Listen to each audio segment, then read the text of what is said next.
straight in front of the boat, you'll see four buildings bunched up right next to each other. A lot of other cities build this way, where the buildings take up all the available real estate. Imagine you're walking down the street and all the buildings are pressing in on you like that. How does that make you feel? Might make you feel a little anxious, right? Like there's no room for you. Let me come off from underneath the bridge, take a look around. You see, that's not usually how we feel here in Chicago. There's a lot of room to breathe around our buildings. A lot of folks come here. They'll say for such a big city, Chicago feels pretty laid back. Well, I would suggest to you, it's our architecture that makes people feel that way. When there's room to breathe around the buildings, it feels like there's room for you. You see, architects can change the way you feel about a space that you're in. So since we're out here on the river with all this room to breathe, let's all take a nice deep breath together. What do you guys say? Ready? Here we go. How are we feeling so far? Having a good time? I'm having a great time with you. Now, as we come back the way we came, probably my favorite building on the river, straight in front of the boat, this is the Wrigley Building. That's the name you'll see all over town. Wrigley Field. Wrigley Chewing Gum. That's all bubble gum you're looking at there from the 1920s. Top of that building, trying to look like a cathedral in Spain. They call that the Spanish Revival style. Across the street from it, Tribune Tower, where they used to make the Chicago Tribune newspaper. High-end condominiums today. Top of that building trying to look like a French Gothic cathedral. So they call that the French Gothic Revival style. In between the two buildings looking like cathedrals, again, you'll see soaring vertical lines set back at the top. Well, what's at the top of this building? An onion dome. That's the Intercontinental Hotel today.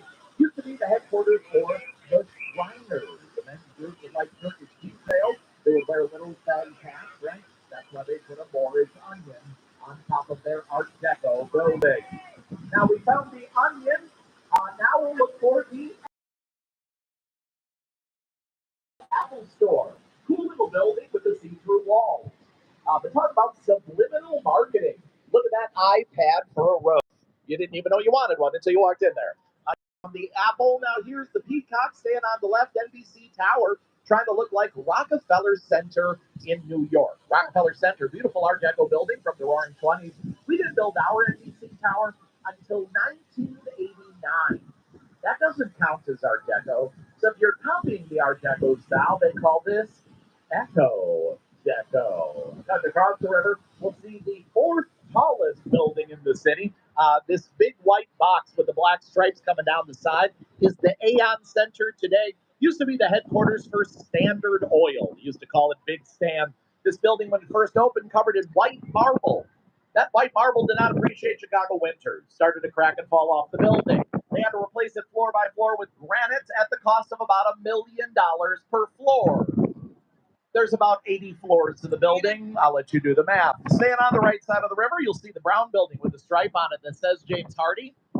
We don't care about it. Look at the one behind it. See those wavy lines? That's Aqua Tower from 2009. Those wavy lines are patios designed that way so it looks like water's flowing down the side of the building. Get it? Aqua Tower. Designed by a superstar architect. Her name, Jeannie Gang. Jeannie Gang, born and raised right here in the Midwest, won MacArthur Genius Grant, certified genius Jeannie Gang. Came back to Chicago in 2021 and designed the third tallest building in the city. The one I pointed out to you earlier with the floors that you could look through at the 83rd and 84th floor. This is the St. Regis. Just like that, we've seen 3 of the top 5 tallest buildings in Chicago. Trump Tower, number 2, number 3, the St. Regis right here, number 4, the Aon Center we just saw. However, this building, the St. Regis, is the tallest building in the world, designed by a female-led architectural firm. Yes, we're very proud of that changing face of architecture on display here in Chicago. And this building has a couple techniques that we'll talk about today for building really tall buildings in this very windy city. First of all, in that tallest tower, as the building sways, there's water in the top of it that sloshes, those inertial slosh dampeners. But how about those 2 floors, 83rd, 84th floor? You can look right through it. That's because there's no walls. There's no windows up there. Those are blow-through floors. floors. Want to alleviate some of the wind pressure on a building? One way to do it is let the wind blow right through. Great design solution, but surprisingly expensive. Why? If you were to buy 2 floors of this building today, it would cost you about $13 million. Turns out you can't sell floors of a building that don't have walls or windows. But that's what you have to do if you want to build really tall buildings here in this very windy city. Now, don't worry about straining your neck to see the St. Regis right now. We're about to go under the bridge in front of us, out onto our lakefront. You'll be able to take a look back at the St. Regis, see the blow-through floors easily once we get out there onto the lakefront. One of the most important parts of the city is our lakefront. 17 miles of uninterrupted, totally public lakefront property, free use for anyone here in Chicago.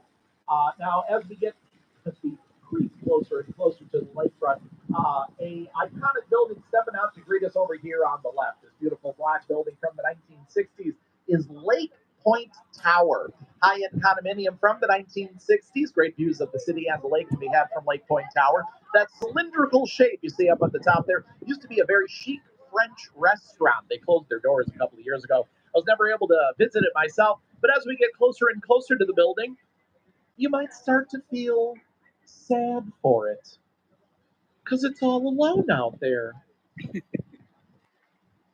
Don't. That building's not supposed to be there. When they founded Chicago, they made a promise that our lakefront was to remain open, free, and clear for all Chicagoans for as long as the city was around. No private property. Well, back in the 1960s, the people that built Lake Point Tower found a loophole in that law. Whoop, out popped Lake Point Tower. Since then, we've closed that loophole, and now it's out there by itself. It's in timeout, thinking about what it did, all right? Don't talk to it. Now, we are creeping up onto the lakefront here because we're about to go through the lock, all right? The way that you can get from the river out to the lake and back again is through the lock. It is run by the Army Corps of Engineers. Let me take a peek at it.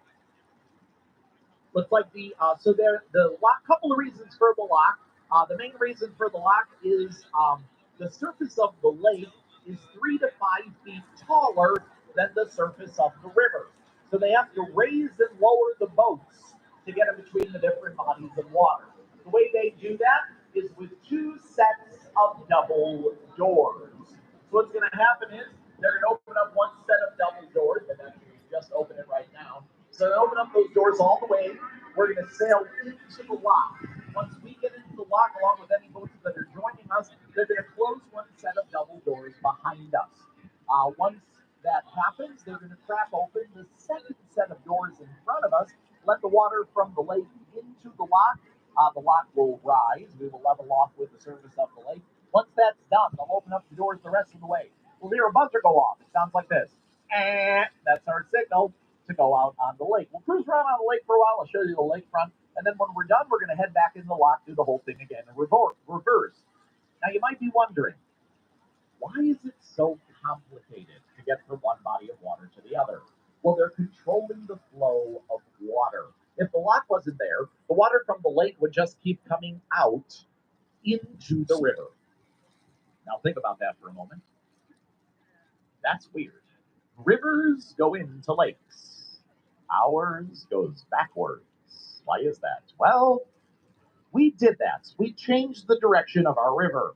Right around 1900, like any other major metropolis at the time, Chicago was using its waterways as part of its waste management system.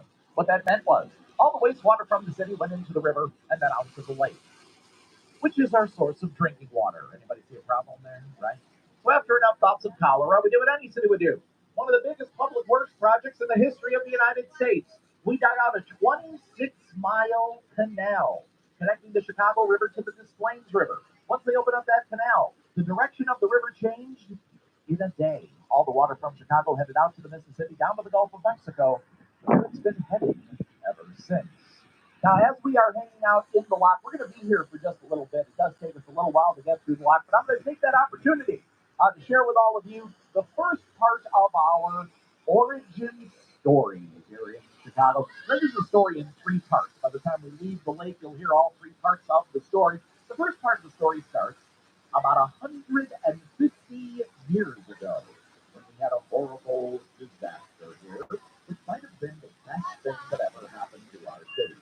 Nod your head for me if you've ever heard of the Great Chicago Fire. A few of you, yeah. So October 8th, 1871. It was an unseasonably warm evening in Chicago that night. 9 p.m. when a fire broke out on the south side of the city. Mrs. O'Leary's barn is where the fire began. Now, the first problem was the firemen got lost on the way to the fire. And there were 30 miles per hour winds that night that started to push the flames in towards the city. The firemen finally arrived. They did their best, but they soon realized they were outmatched. Their only hope was that the river would act as a natural boundary to protect the city from the flames. But I just told you how filthy that river was back then, right? The river was so dirty that night that the river caught on fire. Here's how the flames spread across the city. As the fire would burn inside of big warehouses, it would start to suck in air. That creates vortexes. So there were burning tornadoes inside of buildings that shot the flaming roofs off and sent the debris across the river, starting the fire anew. The fire jumped the river twice that night. It burned out of control. It burned for days. All of downtown Chicago was destroyed. We lost everything. To give you a sense of the scope of the fire began. You see that bigger clump of buildings there to the south of us? That's about the southern edge of where the fire started. The fire burned past everything you can see in the skyline behind us today.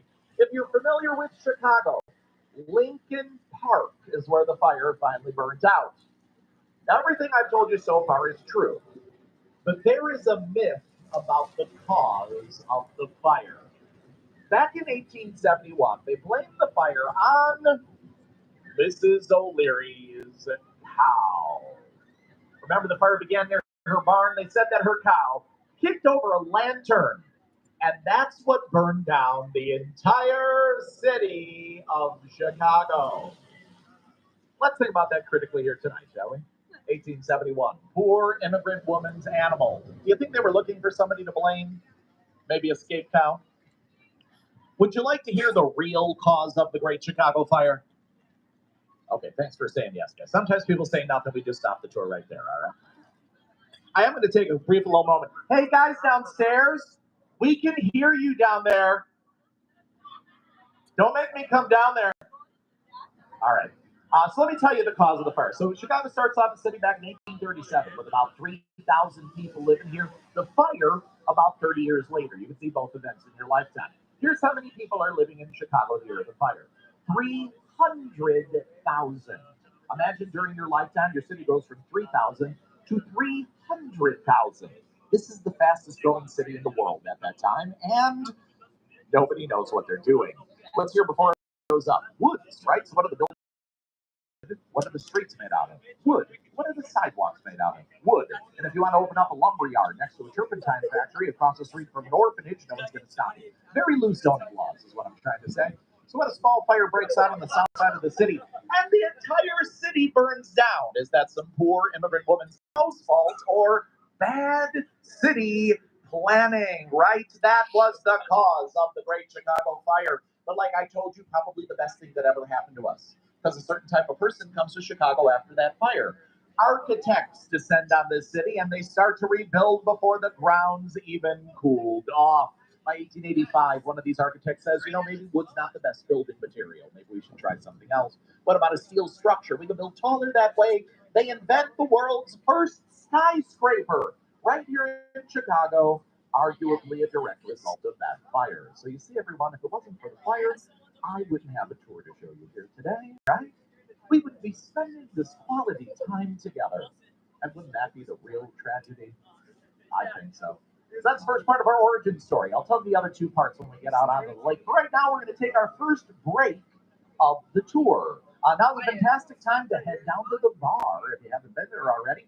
Nothing makes you feel more like you're on vacation than having a drink in hand. And I'll tell you what else, it makes my tour better as well. I'm going to come around the boat, see how many people I can say hi to. Once you hear the buzzer go off, we'll head out onto the lake. Once we're out on the lake, I'll get back on the mic, and we'll continue our tour. I'll see you then. Bye. Oh, hold on. I'm sorry. That's very kind of you. However, we're going to take a couple